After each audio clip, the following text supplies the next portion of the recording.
Hello mga kol, welcome back naman dito sa ating YouTube channel. For today's video mga kol, pakita natin yung ating fully custom na D17V 4x4 Tiptronic RO60 engine VVT 12 valve. So ito yung mga unit na tipid sa gas consumption at saka pinakalitis na minivan. So check natin mga kol, then tapusin natin yung video para malaman natin kung magkano presyo sa ating unit ngayon. Ayan, so yan po yung unit natin, D17V Hyro Poly 1010. So yung kulay ng ating unit mga kol is black and army green. So Ansal urethane po yung gamit natin. So makita natin napakakintab po ng kulay ng ating unit mga kol. So meron tayong amber light dito na nilagay. So yan po yung request ng ating client. Then yung ating fog lamp na nilagay is meron siyang signal light at saka park light. So naka angel eye. Then dito meron din tayong auxiliary lamp dito na nilagay. Tapos complete LTO registered direct po sa ating buyer. Ayan. So dito naman makita natin meron tayong nilagay na fender. So yan po yung design na available sa atin ngayon. So makita natin naka mud terrain tire na 13 inches. Then naka disc brake po siya mga kol. Coil spring, then fully undercut po yung pangilalim natin mga kol. Ayan, so dito naman is nag-request yung ating client na lagyan ng signal light yung kanyang side mirror. So nilagyan natin. So kinustomize natin to. Actually yung original nito na is from pallet yung itong ilaw na to. Kinonvert natin. So ayan dito makita natin. So black yung itaas, then green yung sa ibaba. So napakakintab. Makita natin dito mga kol sa itaas is meron tayong customized na top load carrier. So gumawa tayo ng heavy duty na top load carrier para sa mga mabibigat. Halimbawa yung mga nagkakabit ng awning at saka roof tent, pwede ito. Tapos yung kagandahan nito is tayo yung pumili ng makapal na bakal yung ginamit natin. Kinopya lang natin yung design ng Japan pero napakahirap din gawin. Katulad nito sa curving. So medyo matagalan tayo sa paggawa. So yan yung ginawa natin ngayon. Meron tayong tao na tagagawa niyan. So meron din dito, makita natin is lifted siya ng 2 inches. Makita natin yung lift up kit natin. So solid yan. So pinagawa natin talaga yan, naka machine shop para mas maganda. Tsaka full undercut yung ilalim natin dito. Kinulayan natin yung ating brake drum. Ayan. So coil spring lifted ng 2 inches. Yan po, napakaangas. Then dito naglagay din tayo ng sa likuran, spoiler, kasi yung mga D17V so wala po siyang mga spoiler katulad nito. Wala siyang spoiler na original. So kaya nilagyan natin ng spoiler. Then naglagay din tayo ng ladder, aluminum ladder dyan para mas magaan. Ayan o. Tapos dito naglagay din tayo ng container. So lahat ng accessories na nilagay natin is based sa request ng ating client. Step board naglagay din tayo. Then plate holder naglagay din tayo. Dashcam camera at saka reverse camera sa stereo. Park light at saka brake light, signal light at saka yung reverse light natin nandyan. Yan, Suzuki emblem. Yun o. Dito naman sa likuran, yun, so open lang, wala siyang third set. Yan, makita natin brand new yung mating natin. Dito is naka body color. Yan, ganun din dito, naka body color. Bagong ceiling na din. So yung ceiling natin is black felt. Then ilaw dito, goods. Ayan. So makita natin. So captain seat yung upuan natin. So yung captain seat natin is foldable. So kung gusto natin na mas malaki yung space, halimbawa gagamitin ninyo yung minivan nyo sa pang camping, is pwede natin i-fold yung ating upuan dyan. So pakita natin paano natin i-fold para makita natin kung gaano kalaki yung space dito. Ayan. Dito. Ayan. Taas natin. Kita natin, so medyo angat siya konti pero goods na. Then dito rin, so ilayin lang natin to and dito. Ayan o, diba? So yan yung upuan natin pag naka-fold. Mas malaki yung space ng ating unit. So ito yung the best pang camping. Ayan, pang camping, gawing pang negosyo kasi marami pong yung pwede natin ipasok dito sa ating minivan. Sus natin, balik natin dito. Ayan, balik natin yung mga upuan natin. Ayan. Ito rin, balik natin. Ayan. Makita natin, meron siyang headrest, meron siyang armrest. Yan po yung armrest niya. Then, pakita natin dito, power window, left and right yung sliding natin. Yan, so ito hanggang dito lang po to yung glass natin kasi for safety yan. Halimbawa, meron kayong mga bata.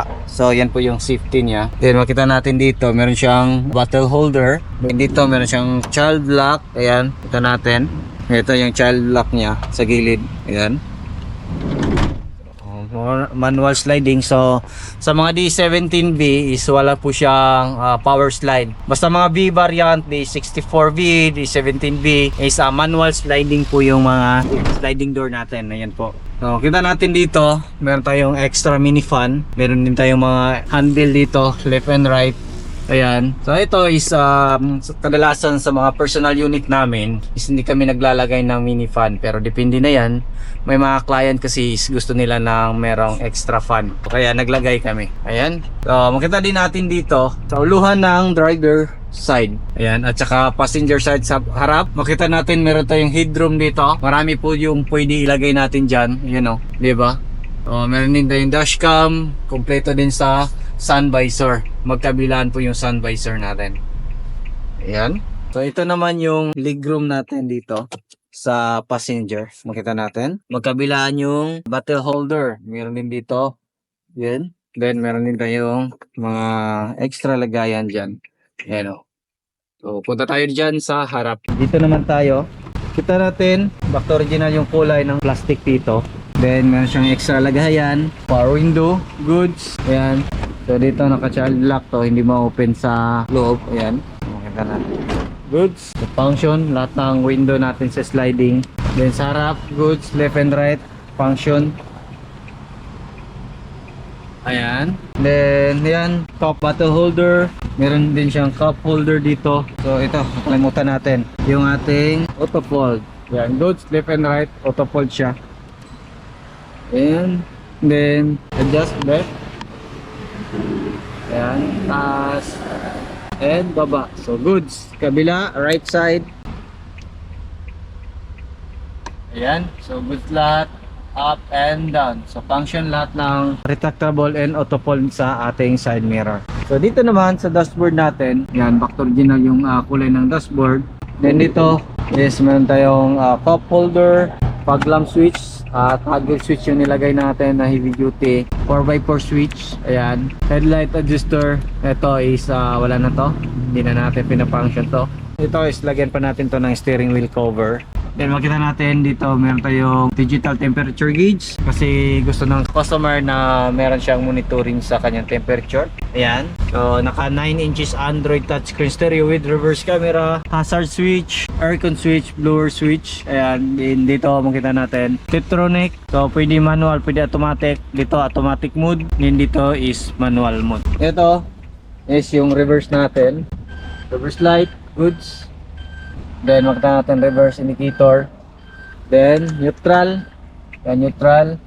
Drive. So yan po yung automatic mode. So makita natin dito sa automatic mode is naka D siya. Then gawin natin is manual mode, plus and minus. Makita natin dito is naka M siya. First gear, then manual. Then first gear, drive. Ibig sabihin is automatic. Ayan. Diba? So, yan yung shifter ng ating Tiptronic. So, yung Tiptronic natin sa manual mode, ganun lang. Sa second gear, then pag ganyan yan, pag hindi pa pwede is mag-warning yan. Tulad yan. Then, reduce. So, di ba? Kita natin. Yan. So, balik natin dyan. Dito, meron tayong lagayan ng cigarette filter, glove box, goods. Yan, kompleto. Brand new na din yung matting natin dito. Yan, ito yung extra lagayan. Handbrake. Yan po yung handbrake natin. Yan.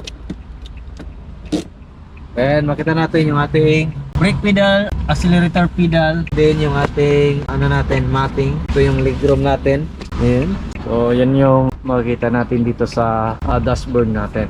So yan yung kagandahan dito. Maraming lagayan dito. Meron din siyang cup holder dito. Then bottle holder dyan. So yan yung kagandahan ng tayong mga extra lagayan dyan na maliliit. So check natin yung makina. So umaandar po yung makina natin. Dito tayo. Yan.